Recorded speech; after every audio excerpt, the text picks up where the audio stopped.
নমস্কার বন্ধুরা, বুলবুলের রান্নাঘরে সবাইকে স্বাগত। বড়দের প্রণাম আর ছোটদের অনেক অনেক ভালোবাসা জানিয়ে শুরু করছি আজকের রেসিপি। আজকের রেসিপিটা হচ্ছে একদম সম্পূর্ণ নতুন। এগুলো হচ্ছে খসলা। তো খসলাগুলো আমি ভালোভাবে ছুলে নিয়েছি। ছুলে নেওয়ার পর জলে ভিজতে দিয়ে রেখে নিয়েছি, তারপর শিলনোড়াতে বেটে নেব। তো খসলাটা আমি কেমনভাবে ছাড়িয়েছি সেটাও আমি পরে আপনাদের সাথে শেয়ার করব। আর এই আলুগুলো কেটে রেখেছি, যেহেতু আলুর সঙ্গে আমি খসলাটা রান্না করব।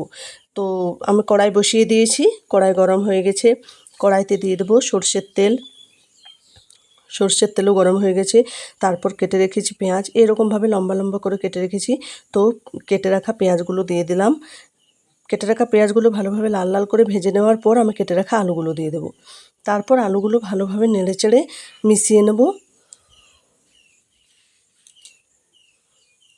তো এই দেখুন বন্ধুরা, আমার ভালোভাবে নেড়েচেড়ে মেশানো হয়ে গেছে। এবার আমি দিয়ে দেবো লবণ।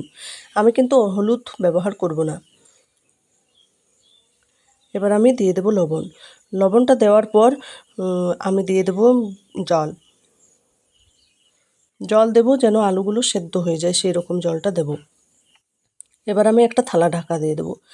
তো বন্ধুরা, এখনও যারা আমার নতুন বন্ধু আছেন, চ্যানেলটা সাবস্ক্রাইব করেননি, প্লিজ বন্ধুরা আমার চ্যানেলটা সাবস্ক্রাইব করে আমার পাশে থাকবেন।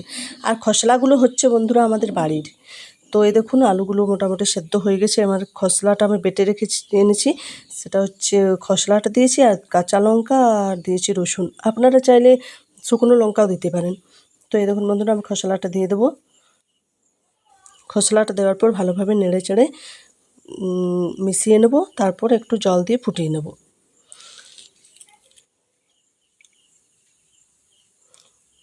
এই দেখুন বন্ধুরা, ফোটা হয়ে গেছে। সম্পূর্ণ আমার সবজিটা রেডি হয়ে গেছে। এবার আমি নামিয়ে নেব। আপনারা যদি চান আমি খসলা ভাজাটাও আপনাদের সাথে শেয়ার করব, কমেন্টে জানাবেন। তো বন্ধুরা দেখুন, আমার খসলাটা আলু দিয়ে খসলা একদম রেডি। দেখতে যেমন লাগছে, খেতেও কিন্তু দারুণ হয়। বন্ধুরা একবার ট্রাই করে দেখবেন। কারো বাড়িতে যদি নাই হয় তো কিনতে পাওয়ায় দেখবেন প্যাকেটে, সেটার থেকে বাড়িতে যেটা হয় সেটা বেশি টেস্টি লাগে। তো বন্ধুরা, যদি এই রেসিপিটা আপনাদের ভালো লেগে থাকে অবশ্যই কমেন্টে জানাবেন, লাইক শেয়ার করবেন। আর সবাই ভালো থাকবেন, সুস্থ থাকবেন।